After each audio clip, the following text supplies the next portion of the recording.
Hello everyone and welcome to another developer interview here at FSElite. Today I'm joined with Raul Morales from FSReborn. Raul, welcome and thank you for your time today. I really appreciate it. It's great to have you with us. I know that you're very busy, so thank you for your time. Thank you for having me. Good stuff, good stuff. So, for those viewers that don't know anything about yourself or FSReborn, why don't you give us a whistle-stop tour and a little bit of background to what you do and where you started? All right. Well, FSReborn started back in 2017 when Prepare version 4 was out. We started as a freeware myself. It was just me. I started a little freeware about lights on air traffic. And then what happened after I published that freeware, I thought, let me do a website just to track how well this does. And it got 35,000 downloads. I thought, what? All right, there must be something here. So I started developing special effects for air traffic at that time. Came with an idea. It was fully developed and released by 2019. At that time, then now we were on Prepare version B5, and it went great, right? And then Microsoft Flight Simulator was announced. Obviously, in the meantime, what happened is I met the people from Parallel 42 and one of the expos here in the United Kingdom at Cosford. And they liked what I did with the effects, so we established a partnership and we started working together doing the immersion packages. One of the most famous one that was out was the NGXU for PMG version 2 for proprietary. And then we continue doing that and we continue working together on many things on the background. When Microsoft Flight Simulator came to the space, FSReborn fell a little bit out of confidence on, because at that time we didn't have any means to create effects in the same way that we used to do on proprietary. So I took a time kind of to think and what I could do, and the chief was not just sit and wait, was about finding what else is my passion. And I always wanted to be a pilot, right? So I thought, well, why not doing airplanes? Yada. Here we are today. We managed to release the Sting S4, which people say is one of the best ultralights out there, which I feel very proud of when I read those comments, for obvious reasons. And I just didn't stop. The approach was to invest everything from that project into grow the brand, and more into immersion side of things, which when you see things from that point of view, it changes the way that you're doing any project, because it's not about releasing it just for the sake of releasing something or doing money. It's more about a passion inside of how things should be.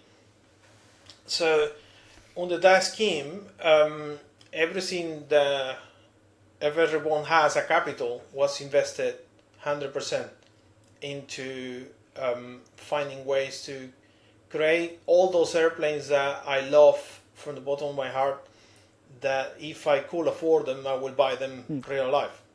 And that's how why the list is so variant, right? Some people ask, okay, but why you don't just focus on ultralight? Why you don't focus on turboprop? Why you don't? Well, no, because I'm building things that I would love to own, right? And then by making them in Microsoft Flight Simulator, it fulfills that dream, it fulfills that passion inside of me. They say, there you go, I have a Sting S4, right?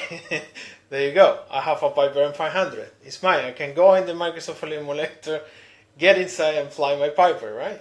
So that's kind of how things start. Since then, obviously now I need more help because things has escalated a little bit, right? So my wife helped me with all the finances. She does all that kind of thing. I get an invoice, I just forward it to her, and then she deals with it. The idea is because some people don't know, but I have a full-time job. While this allows me in the future to be just my full-time job, but in the meantime, I have a full-time job. So as a family, we try to keep my developing time to 100% developing time rather than dealing with the side of managing the business. So she does all that. And the approach was, okay, how I can streamline things in a way that I can be productive and be competitive against others, right? So for that, the decision was made that the 3D models were going to be done initially by professionals, freelancer on the market. And that way allowed me to create multiple models, and we can talk about that on the next questions. I have right now 5 ready to go, just waiting for me just to take them, right? And selecting which one I want to take further and forward at my convenience, as well as how Microsoft Flight Simulator is evolving. So, for instance, when we started with something simple because I didn't want to come into the market and say, look, I'm going to do a A380. You know, people will not know who you are, and then you're just setting yourself for failure. It's the truth. You will run out of money. You will be unable to actually fulfill that. So, okay, let's do something that seems relatively simple, but where we could show the capacity and the capabilities of the brand. And that's how the STS4 was actually selected from the range, because he had a parachute, right? And one of the conversations with the aircraft manufacturer to grant permission to do it, he said, but it needs to have that working. You need to find a way to get that working. And that was a challenge that I was like, fine, I do it, right? And it was a lot of hard work together, but at the end we managed. The animation of the parachute were redone around 9 times because we couldn't find the right way to get it in the sim. And finally we found the formula, right? And then it was working. And that was so good when we saw it for the first time. Coming all out and then working. It was like screaming around the house. Look, it works. And similarly, the day that I managed to see that working on Xbox, it was just incredible. Because, as you imagine, I was a kid and I had consoles, I had Nintendos and all sort of things, right? So for the first time, it's something that we created and it was there on a console. I just cannot believe it. I was like, let me turn off the TV. It's real. And there it was, right? So that's how FSReborn started.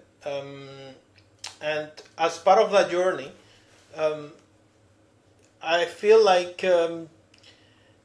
there were very good developers out there that help. For example, Parallel 42, ThinkWorks Studios, Big Radials, Cookspur, Bill Womack, which is from RBX, help with certain things. There are so many. I mean, I know pretty much, I would say, all those developers out there doing general aviation, all type of aircraft.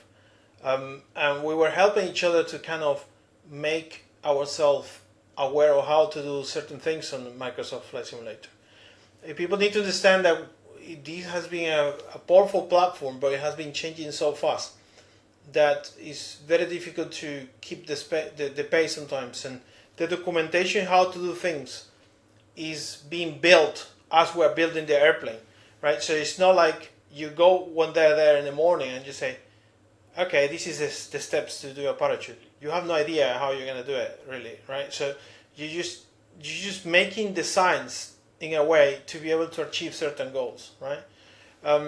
Like when the first time I took the M500 doing the landing gear, it was like, how am I supposed to do a landing gear? You know, and you go to the documentation and you find out that it's in the middle of being written, but it's not fully written, right? Luckily enough, they have an example of an airplane and so on that provide to us, and it had a landing gear, but there's no documentation. I have to reverse engineer how they're doing it so I can do my landing gear, right? So that's kind of hard for a company like FSReborn that is competing against people that have been doing this for 20 years, right? You imagine that someone that has been doing airplanes since FX at times, he knows how to do it. But I have to work it out, do it, and then try to be better than the rest, right? So it's kind of challenging and difficult at times, but very rewarding when you see the result. Yeah, and so I wasn't exaggerating when I said you're a very busy man. Juggling the family Yes. business like FSReborn and your own full-time job, but Yeah. all of this in 3 years Yeah. as well. It's impressive. Yeah. So obviously you were well known for your enhancements for P3D, and they were really greatly loved. Is there a reason why, particularly, that you haven't released your back catalogue for the latest generation of simulator? Yes, because there are certain limitations still on the SDK to be able to do that. The way that that kind of products were working were not capable to replicate the same capabilities. So remember, this is in partnership with Parallel 42. So I can't disclose much because obviously there are NDAs between us. But basically, my own philosophy is that if you can't make something the way it was working and provide the same amount of, let's say, features, and it's going to be a lesser product, it's not worth bringing it over.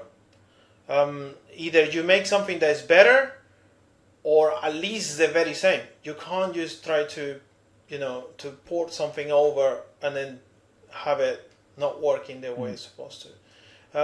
We've been requesting to SO obviously SDKs and APIs, and I'm pretty confident eventually we'll get there. But so far it hasn't been the case. So obviously we have to evolve as a company and then find ways to continue. You can't sit waiting forever for an API.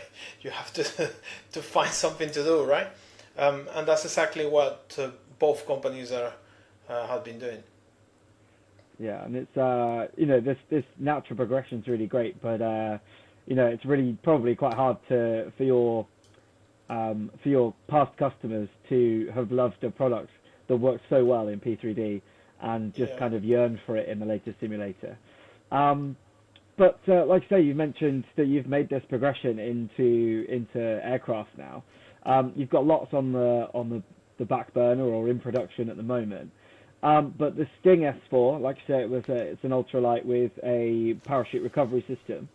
But it's a fairly unknown aircraft in the wider world. Why is that the first aircraft that you decided to start with? Well, when I was sitting there thinking what aircraft I can do, it was a very hard question to actually put an answer to myself. So I switched off and said, what aircraft I will buy, right? And when they started seeing it that way, then it was different. So I found out that this company, TL Ultralight, actually has been on the market over 25 years. And they've been one of the first sport aircraft that created composite carbon fiber to be able to provide an airplane capable of supporting the load and stay on the class as an ultralight. Right? The Sting S4 is the same weight as you will have in a simple ultralight with frames. That's how amazing the kind of composite they have done. And then when I saw the canopy with that amazing view, I thought, how lovely it must be flying this. And you are around your airport, you don't need a full private license PPL with this because it's an ultralight. In the UK, we can get the lesser license for ultralights, which is half the price, half the time, and then off you go. So I thought, that's it. This is what I will buy first. So that was one of the aircraft I selected. Also, there are other aircraft that I dream to own, and they were selected too. But in order to, what do I put on the market first? Was more about what do I use to learn and to be able to demonstrate the capabilities. And that was the ideal aircraft because I wanted to see people's reactions in terms of how I put it. If you do an airliner, most people will like it because it's an airliner, right? If you do a private jet, you know that they will go nuts about it and just get a jet. So how I could measure, do they like what I do in the right way, right? So I thought, if I can conquer somebody that tells me I'd never fly an ultralight and I use my product and start using it every day, I am on the right path. And it's exactly the results that happen. I feel such a satisfaction when I see people on my Discord server or forum saying, I don't know what's all this about, this fuss about this S4, let me get it. And then a few days later they come to my Discord server and say, how you did all this? And I just can't stop flying this thing. What is it about it? They can't describe what it is. And this is what I call the FSReborn experience. Basically, in my analogy, when you put a huge amount of small details that look like it doesn't matter to many, but it does matter to me, but you combine them all in one, what happens is the product feels alive. And it's something that you can't describe. I can't describe to somebody how alive STS4 is until they actually try it, right?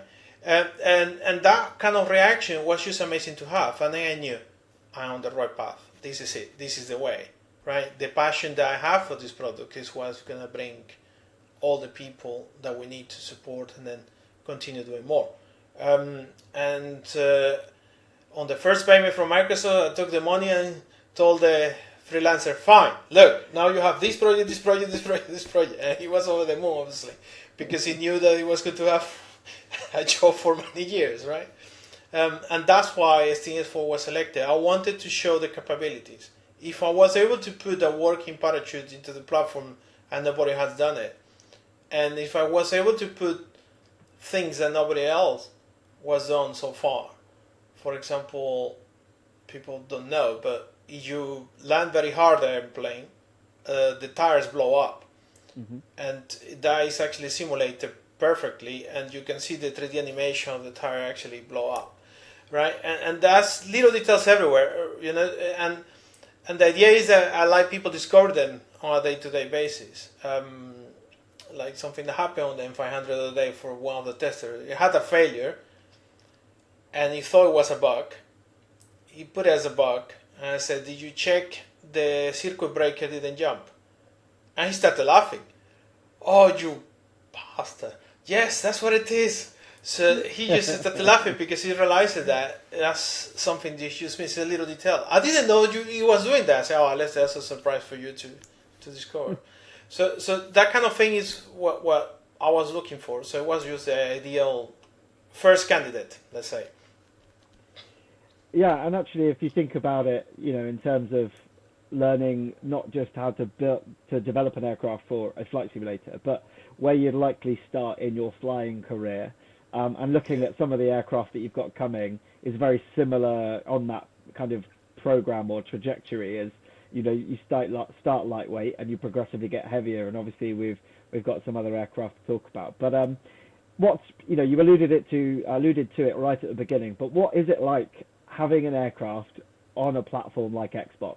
It must be, like you're saying, a dream come true.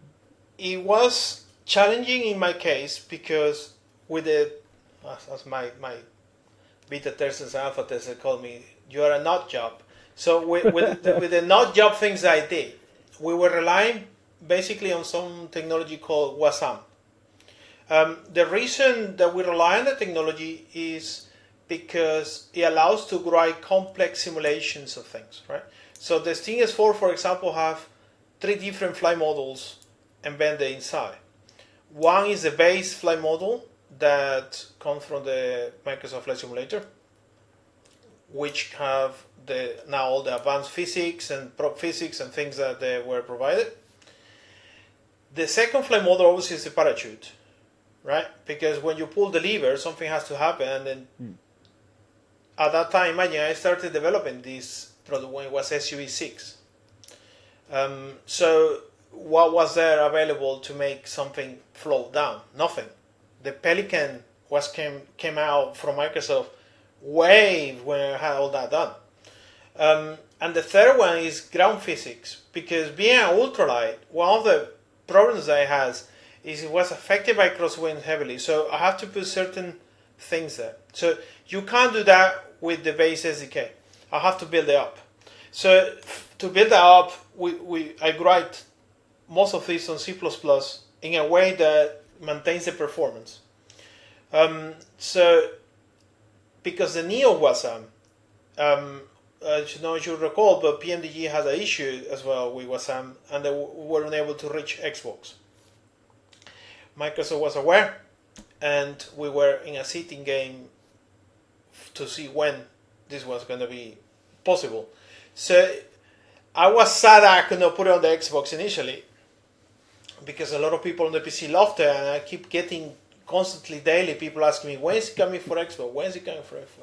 So the day that finally came to Xbox, we started testing and finding the problems, and then relying to Microsoft and a sub on the background saying, this is not working, this is not working. And they were, oh, your aircraft is like a perfect candidate because everything is Wasm. I said, yes, even the propeller animations are driven by Wasm. They are not driven by normal animations of the system. So when it worked, it was just amazing. It was like, there it is. And it felt amazing. It felt like a dream come true, where you can say, I built something and it's on Xbox. And not only that, it was an advanced product that was available for people on Xbox. And I think that was part of the success of that product at that stage. Even when it came late, because it was almost on SE12, so it's very recent. But it felt like a second launch for us. Because also you have your launch, and then your number of active copies per day drop. But then when we say it's ready for Xbox, it was like another boom. I was like, oh my god. and it was just great. And so is there any difference between the aircraft on Xbox as it is in PC? No, it's absolutely the same, no changes whatsoever. Because there was, from the day go, the way that it was designed is exactly for that purpose. And it's the same thing for M500. Everything that was demonstrated on the video showcase will work exactly the same on Xbox. All the technology I'm using is in a way that I can use on Xbox. Because obviously, everyone deserves to have that, right? I don't want to limit it. Amazing. And there are few aircraft, I think, out there that have been recreated for Xbox and kept the same fidelity of systems and graphics and animations and all of that stuff. So it just is a real accolade to FSReborn, and like you were saying, it's that FSReborn feeling that you get from that. So before we move on to some of the latest aircraft that we've seen previews of, so before we speak about the Malibu, I'm personally really excited to see that you've announced a Boeing 727 with SimWorks Studios. Yeah. But how did that venture come around, and how's the project looking? Well, the thing about the Boeing 727 is that it's my favorite aircraft of lifetime, right? And if there are customers out there listening to the interview and they bought FlightSimExpo on 2019, they will recall that on the user interface to show the effects of that product, there was a 727. That's coming from that passion. So that is how you call my Everest. That is the ultimate goal of building something that if I was ever a pilot all my times, that's what I would have dreamed that I was flying. And all my fond memories when I was a child flying is on 727s, because I come from Latin America where they were very popular. They were all around Latin America, and when you travel to Central America or the Caribbean or North America, you will be on a 727. So all my fond memories of flying and the passion of flying comes from the 727. So if people is amazed about the level of passion I put into an ultralight and the M500, you can imagine what's going to go into this thing, right? Because this is just like the most stuff that I want to create. I still remember the sounds of that airplane, and I want to recreate all the experiences that I remember as a passenger and as I invite him to the cockpit many times when I was a kid on these things.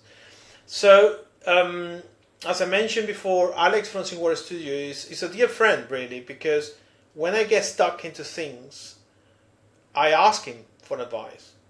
There is a lot of ThinkWorks Studio knowledge on M500. For example, because I'm learning, right?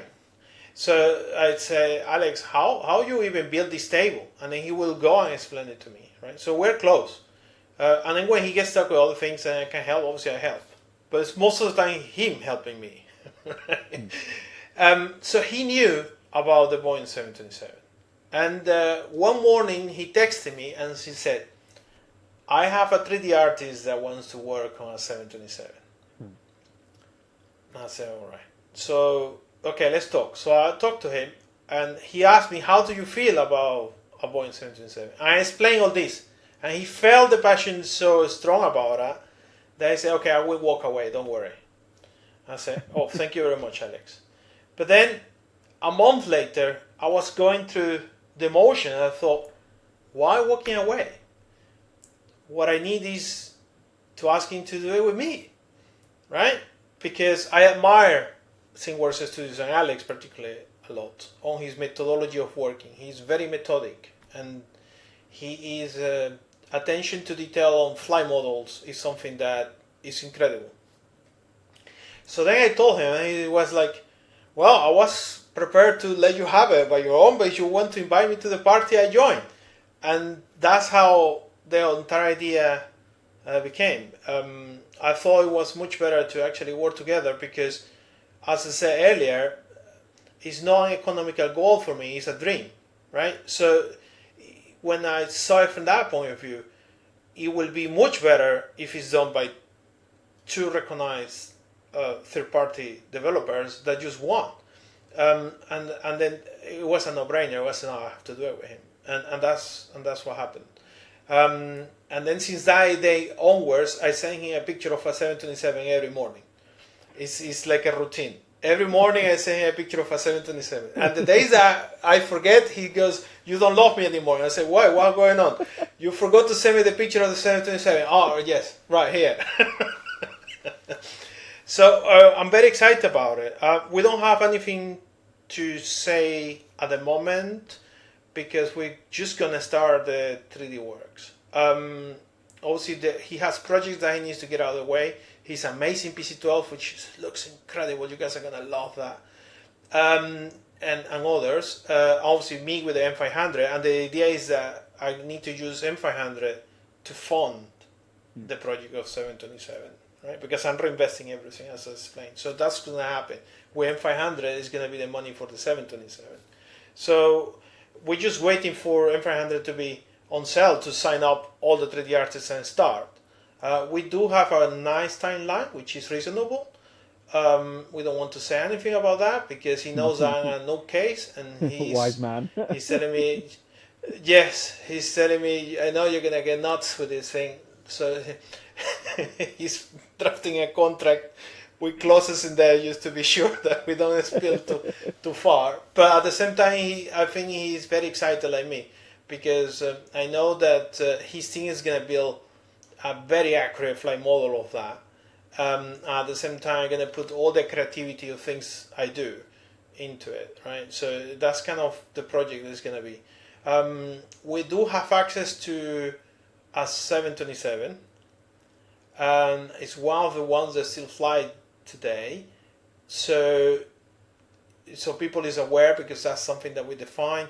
That aircraft obviously has been modernized, right? So it's not like the older 727s, which is just gauges, because what happened with the 727-200 advanced versions is that they started becoming a little bit older on the avionics, where new aircraft were coming to the space with new avionics. So they tried to retrofit things to them to make them more advanced.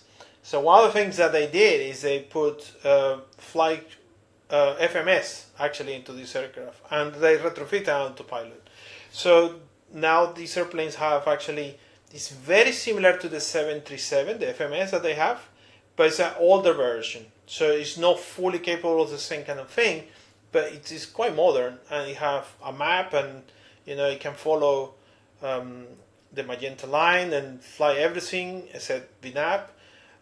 It have kind of a little bit of VNAV, but not that advanced. So that's what we plan to do. We're planning to build the one that we have access to, because it's the only way to guarantee that if we have questions or doubts, we can ask for that level of details to pilots that are still flying it, right? And hopefully by then I will be in a financial situation that if I have to fly to sit in the cabin to ask those questions, it could happen. It's the biggest dream I have, so why not, right? I have to reach that kind of level. So that's the plan. It's gonna be a 727-200 advanced as they fly today, which is with that kind of retrofit. There were some questions if we're gonna do cargo version. We have discussed it. Nothing is on paper. Highly possible. There were some questions if we're gonna do then one with the all kind of CVE avionics and stuff like that. We don't know at this stage, to be frank. It's difficult to know. The one person that asked me that question, I said, okay, go and find me some documentation about it.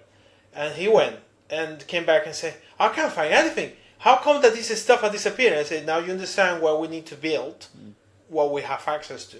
Because otherwise, it's like you're building something out of the air and without knowing what you're building. You have to know what you're building. Yeah.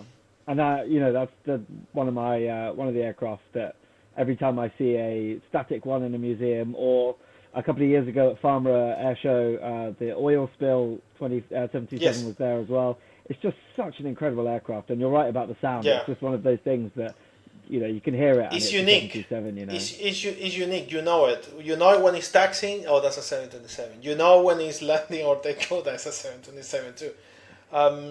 We need to contact the people from oil spill to see if we can coordinate and record the sounds with them, because we know that they do routine missions and trainings, right? So it's just about coordinating and then fly where they are with the equipment, and then say, okay, go full takeoff, and then we can have a real recording of that, because that's something I want. I want to have those engine sounds and feel the rumble and do all kind of things. Yeah, it's half of the magic of the 727. Getting all of that black smoke pouring out of the engines as well. Oh, that's easy. I know how to do those effects. That's not hard. Well, if you want someone to hold a tripod when you go and visit the 727 oil spill, then let me know. I hope they let me get in. Can I touch them? No. All right. Well, let's not talk too much about that, because they may watch this video and that might result in you getting a no. So yeah. So obviously the 727 very much in the far distance. We're looking at it a little bit. Something a little bit closer to the horizon is your Piper M500 Malibu, which yes, obviously you've been working on very, very hard. So recently you've done a stream where you've showcased that quite a bit. So how's that project coming along? Well, that project is already on beta, but obviously beta to my standards. People say that I should be able to sell that already, and I should be selling it already. But I want to finish certain things on the project that I had envisioned. This project has taken longer because it's a built-up step ladder to be used by the entire fleet. So there is a lot of technology that I've been building on this one. So when I move to the next, I don't have to invest the time, and I can start being faster, right? So basically the EFB, for example, took me 4 months and a half just working on the EFB. The EFB has a full integration to Navigraph, SimBrief, just at the same level as Phoenix or any other of those products exist at the moment.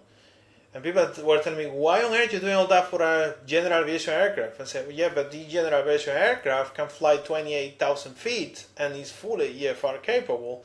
And if I put all the hardware right now, it means that when I do the Phenom, it can use that and it's done. You doing a Phenom? Yes. Oh, right. So it has been a lot of hard work of building something on the groundwork, because I apply what is called on my philosophy the Disney built-up approach. People haven't noticed that Disney build technologies and then they reuse them. And what they do is with each new movie that they're releasing, they build a new technology, and then that technology gets reused for the next movie, and then it gets reused for the next movie. And this is what helps them to get to a stage where each movie is better than the other, because they are just building tech and then reusing for the next, building tech and reusing for the next.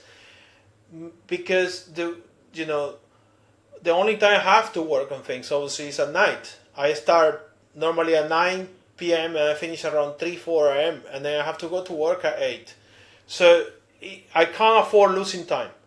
So I manage my time wisely, right? And I plan ahead. I know everything I'm going to be releasing in 5 years from now. I know it. And I have all that lined up. I know what technologies I need for 727 and when I need to build those technologies, right? I can't reach 727 and then thinking, oh, I need to do a tablet. That's a waste of time, right? But I have the tablet done now, right? All I have to do when I reach to 727 is update it for the formulas that obviously are going to be provided for us for the calculation of the run weights and all the kind of things that are required on our liner. But the core technology is there. I did it. It's done. Now I have saved the time for that. When Phenom comes, now I can focus all 100% of my time on making it nicer, because I don't have to allocate 4 months for a tablet because I have the tablet done, right? So it is a way of thinking that you lay out your projects in a way that you can reuse that technology. So these M500 are taking longer than usual because there is a lot of technology being built inside that is going to be reused by the entire fleet. Cars, as you saw in the demonstration, we are bringing now kind of ground operations for general aviation. Something that doesn't exist up to today, unfortunately. One of the things that I always wanted to have is cars coming in, dropping luggage and dropping passengers, and you can see the VIPs getting into the aircraft, right? And I had that ambition to get it all done. Obviously, I can't build it all at once, but for M500, the version that we have, now we have fuel trucks and around 20 vehicles with different variations and colors that can come and drop the luggage. And I have around 35 type of luggages already done there, from boxes to golf clubs that are available already. So all that is built, and then when the Phenom comes, it can use that, right? It doesn't need to be redone. So as aircraft become larger, they become more complex, and because they become more complex, you need to have more time to work on the systems that working on things that in the view of many could see mundane, like a fuel truck, right? So, but because it's done already, it's invested, next project can use it. And that's the entire idea of how things are migrating. So Phenom 3D Works is finishing in 2 weeks, just to give you an example, right? And I'm already discussing the next one that we're going to be doing. That one I keep in secret. But he was going to work on the next 3D. He normally asks me for some holidays to go and learn something new, and then he goes and then comes back, okay, well, I'm building now this, and then he goes and kick off, right? The 3D Works takes, in an airplane the size of M500, between 2.5-3 months. In an airplane the size of Phenom, to the standards that we're building it, probably 4.5 months. All the rest of the time is just building systems, right? So basically, you imagine the 3D Works is just like 30% of the job. What goes into our airplanes is beyond the 3D, right? It's putting that kind of little details everywhere, from pillows that fall off the chair to, the right way that the Garmin unit should look, and that kind of thing. So someone was asking me, why M500 before Phenom? Well, there is actually a technical reason. The Phenom 300E, which is the version we're doing, it has the G3000 carabines, and those are being worked on AA2 and AA1. So now that they're being refined by Working Title with a great job that they did, it makes sense now to come to the space. I have other airplanes TL ultralight ready. I have the TL3000 from ultralight on 2 versions with the gears and the floaters. And that's animated and ready, but I'm holding it up because I have hopes that the G3X units are going to get reworked because I aircraft use that. So it makes sense now to bring the Phenom and then launch the TL3000 if those units are reworked. If the units are not reworked, then fine. I will know in a couple of months if that's going to be the case or not. If it's not, then we do in parallel for the first time because TL3000 has a Zen Rotax engine. All I have to do is to get the sounds recorded. So we have a TL3000, we have the M500, we have our M600, and we have the Phenom in a way complete. And the TL Ultralight was talking to me actually last week, and they want me to create their Sparker, and they want me to create others that they have, because they liked what we did with the S4. So there's plenty of models to go through. But now I just need to pick the right one at the right moment just to bring it into the market.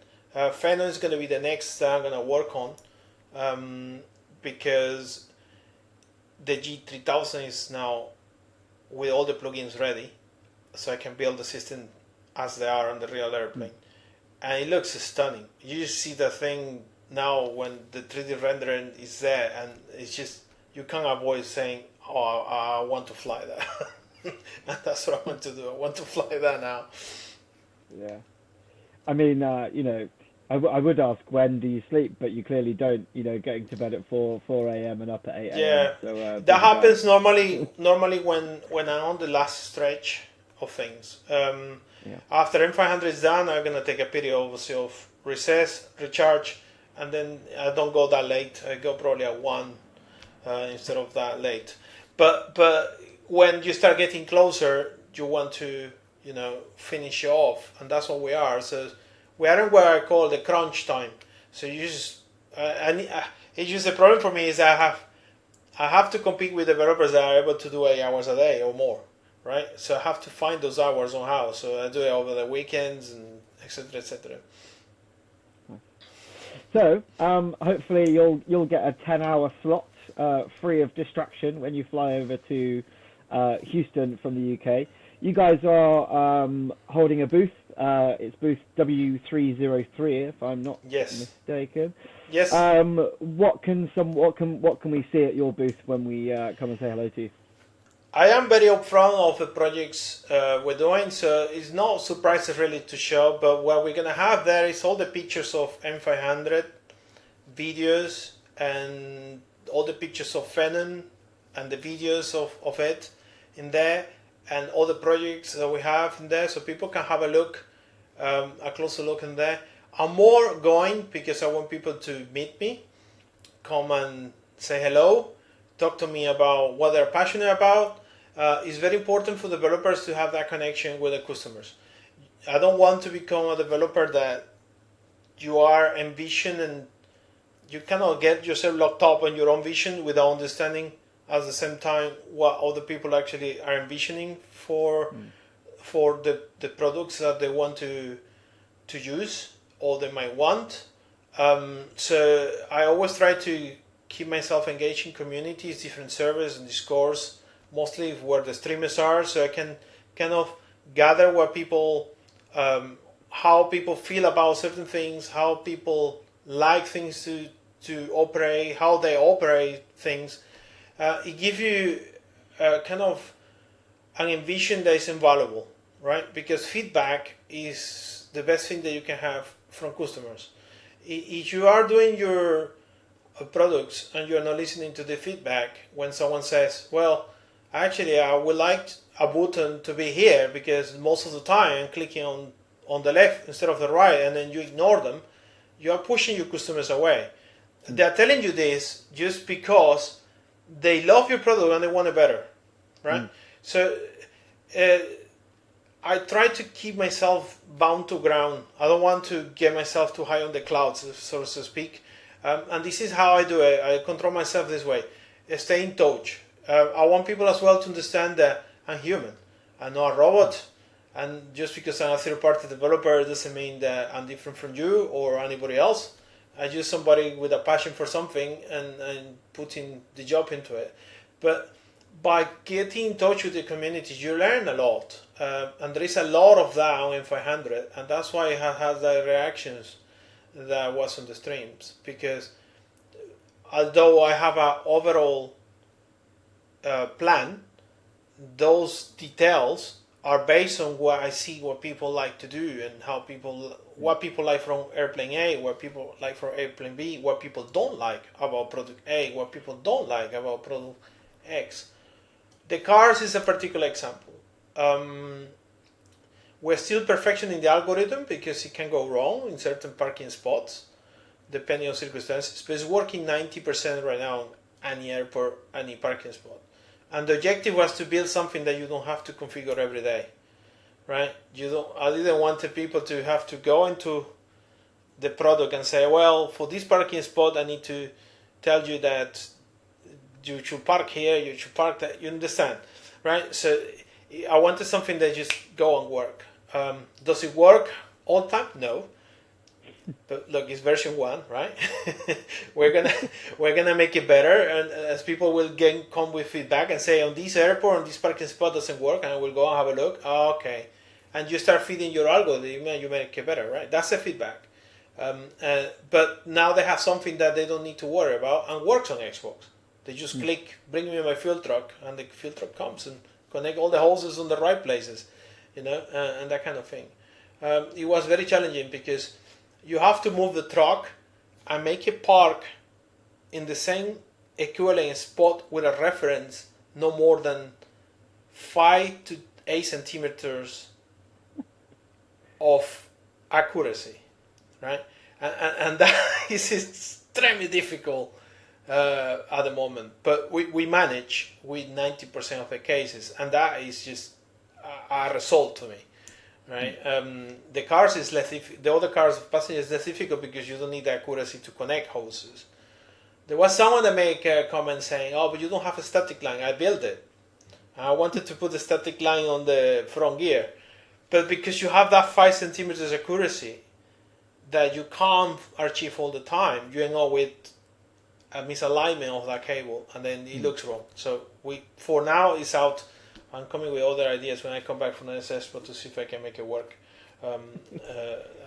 Sometimes you have to have a break with that, something that you try.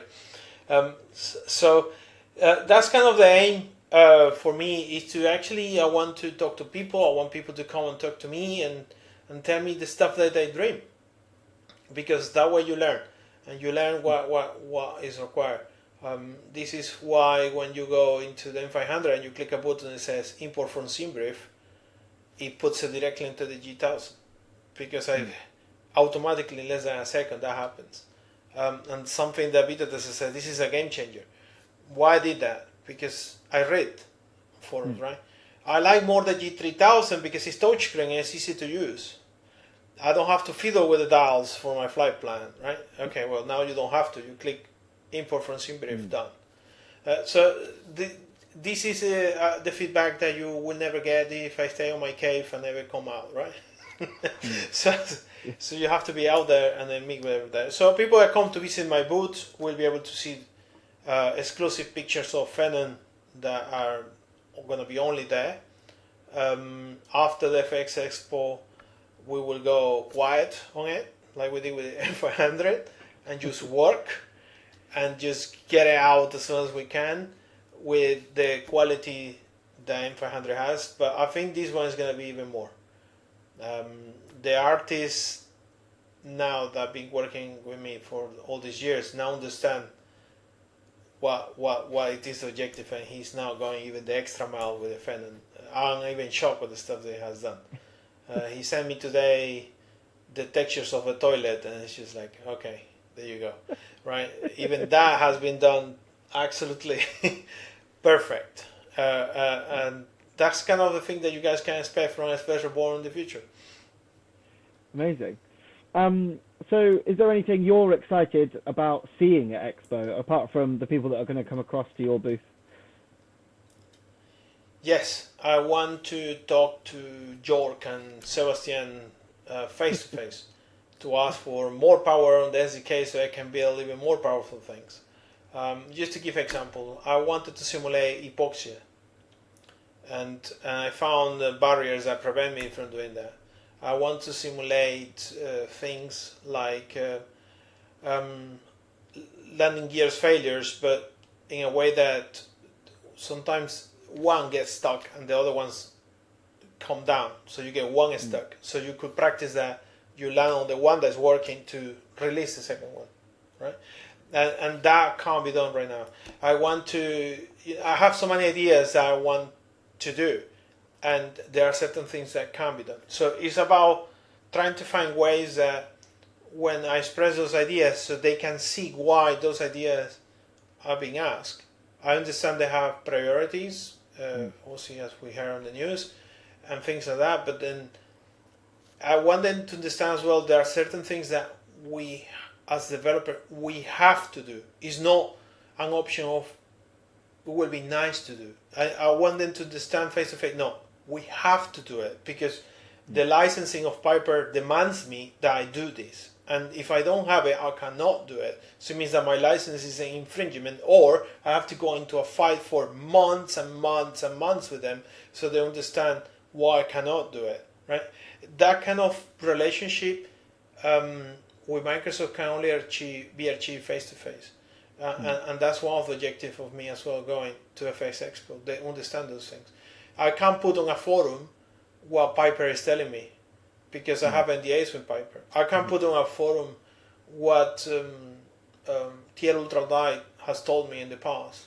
And then, I found ways with that one, but sometimes you don't. So there are certain things that how we express these things in a constructive way so they understand it, and I'm sure they will. And then more resources will be put on to help on those cases. As we go into more complex airplanes, there are things that you have to do because they will tell you, no, that's not how it works. It works like this. And then you're going at that and saying, yeah, but the simulator doesn't allow you to do it. They go at you and say, well, it's called simulator. What do you mean it doesn't allow you to do it? Right? So it becomes tense sometimes on those conversations with aircraft manufacturers. And you have to be very clever how you start expressing things so that they understand that there are certain things you can and cannot do. But at the same time, I want Microsoft to understand that too and then get that kind of thing. Certain things because I want to do cool stuff like that landing gear thing or epoxy. I mean, imagine be able to simulate epoxy. But others are because it's a requirement. Yeah, I should imagine it's probably going to be quite a long queue for the chaps at Asobo with lots of developers requests, and particularly with what they've shown us over the last 2 weeks, which is their brand new flight simulator, apparently, according to the preview that was released. So how do you think that might impact FSReborn in the future? I don't think it has any impact. I mean, we went through from P3D to 4 to P3D5 to Microsoft Flight Simulator. I mean, it doesn't matter what you throw at FSReborn, we will find a way there, I think we have a strong record of support. Someone wrote something very nice on the Discord server today saying your support record is impeccable from P3D and now you show this M500. I just can't wait it to be out. So I've been actually trying to get feedback from the community. How do they feel about Microsoft 2024? Why they feel that way about 2024? Because from my point of view, I was incredibly excited about it. Because all I could see is things that I can rely on to make those products more immersive, right? I mean, somebody said, well, you're reading the future? You're bringing cars and stuff now to M500 like they show on 2024? Well, because it's something that I know there is a part of the population that wants that kind of immersion details, and all I see in the continuity of that trailer is, yes, we're bringing the capability to do things on the simulator that were not there before. Also, I have a different eye. I can catch changes on animations. I can catch changes on the rendering. I can catch so many things on those 2 minutes. I was just smiling and laughing watching the trailer, and then suddenly I find out that not everyone was as excited as I was. I was like, okay, what's the case? So I went to understand that, and now I do, because there were good people that were able to have a constructive conversation about it and express in a constructive way how they felt about it.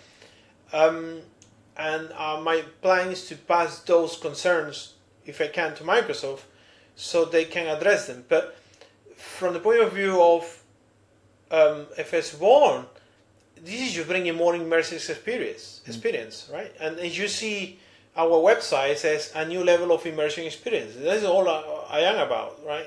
Everything else is added. Those details and things are there because I want it to be immersive. My message for people about the trailer and things, despite the fears, despite how you feel that way because you're passionate about flight simulation, which is a good thing. And the message is not stopping. The message is, look, they are building more of it, right? They name it 2024, name it whatever you want, but they're there, right? That the franchise is staying, and that's something very important to take and not ignore, because you didn't see on the trailer something you were hoping for. It's just a trailer, right? It's very hard to put in a trailer everything you do. We're recording right now the trailer on M500, and Maurice from Aviation Live is telling me, how you want me to pull this in 2 minutes? Well, charge me more money and do it in 3 minutes. Well, we don't have music of 3 minutes. And when I pay a guy and say, do me a music on this basis, this is what I want to show for 3 minutes. And they did a music for 3 minutes. So it's difficult, right? It's difficult to put everything in a 2-minute trailer. And that's the time they had to show something. They choose features that they wanted to demonstrate based on what they believe it was good to show. We can't judge everything. I'm sure Microsoft will have the answers they are looking for during the FSExpo. But we need to learn as a community to be more constructive. I think if people were expressing their fears and concern in a different voice, Microsoft will have already provide answers. But the reality is that people went the other way of passion, right? Which is going into anger, and then start expressing the anger. And when somebody's in that state of mind, it's very difficult to understand what they're saying, understand why they're upset, and moreover trying to pacify their fears because you're in a state of mind that is not the right mindset. I think this is why Microsoft waited, and why they haven't addressed everybody the way they want to address. I always encourage people to tell me feedback about my products, but in a positive way, because then it helps me to understand it. Right? If just to give you an example, let's say that I do have a bug with one of the cars and it's going through the airplane, right? And it crashed the airplane. I know that you're going to be pissed off about it, so you're going to come and tell me now, your car is absolutely rubbish, it doesn't work, it crashes all the time, look at this. How you think I'm going to feel at that moment, right?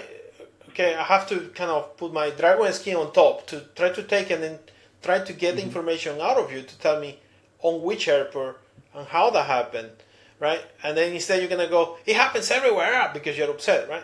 But if you tell me, I have a case where the car crashed my airplane on this particular airport and parking spot, what we can do about it, I will go, oh, okay, let me go and test.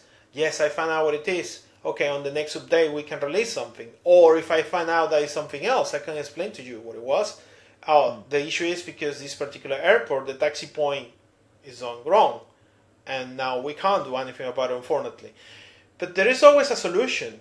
The difficulty is how have a conversation that is useful to find a solution. This is something that I didn't like about the reactions to the news, because people lose that kind of connection with a company that is still feeding their biggest passion, clearly, right? They're feeding your biggest passion, which is flight simulation. You yelling at them is going to achieve nothing, but if you ask nicely, you might achieve something, right?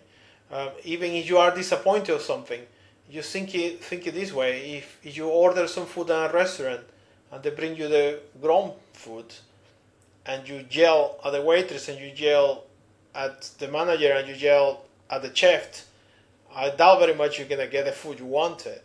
But if you say, I'm sorry, this is a mistake with this is not what I ordered, I wanted this. You might even get an apology and get the food you wanted, and for free. Let's think about that.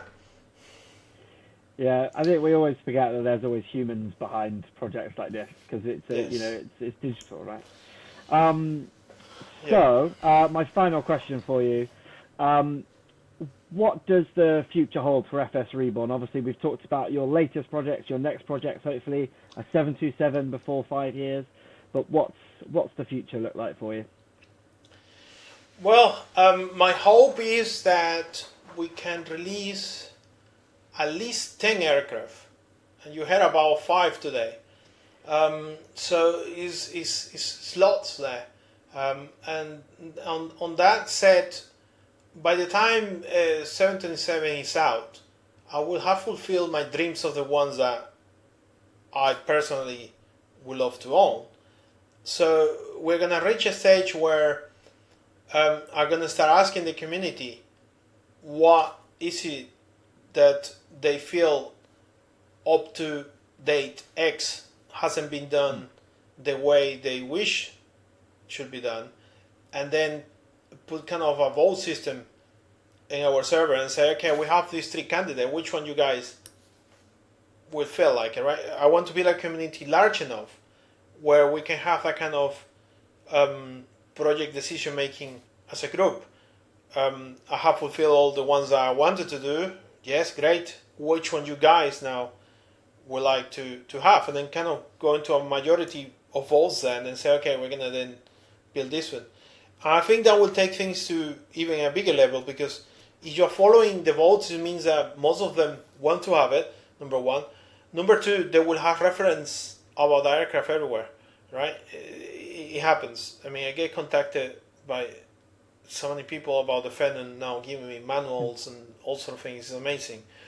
So I will imagine at that point, you are now following what the community would like to see. And at that stage, we will be in a position where hopefully I can do it full time. So the time to build something will be heavily reduced, and I will probably be able to get somebody to help me as well, right? I'm hoping, for example, after M500 to be able to hire developers on freelance, at least, to help me to complement avionics. So the time to build an aircraft can be half in half. So instead of taking me a year to build something, it could be probably 6-5 months, and that way then we can streamline. So that's my hope. With that thought, imagine how long I think Microsoft Flight Simulator is being around. I think we're gonna have 10 years and plus. And in my experience, there is always something. Microsoft Flight Simulation has been, since I was a child. I play every single game or fly any simulator that existed around the world until now. So I don't see anything disappearing. I mean, even 15 years from now, we're going to have a simulator. And hopefully FSReborn will be there bringing over what people would like to see. Amazing, and I really hope that happens. And then it's just a really exciting time to be just to be involved in flight simulation. Thank you so much for your time today, Raul. I really appreciate it, even more so now, knowing how busy you are and how small a production line you have. So thank you again for your time, and I look forward to seeing how FS Reborn grows, but also coming to see you at FS Expo this week. Oh, please do. Yes, I'm flying in 40 hours. Oh, me too. Something Me like too. that. Well, I shall Yeah, see you too, you in alright. I shall see you in Houston. All right, see you in Houston then. Bye.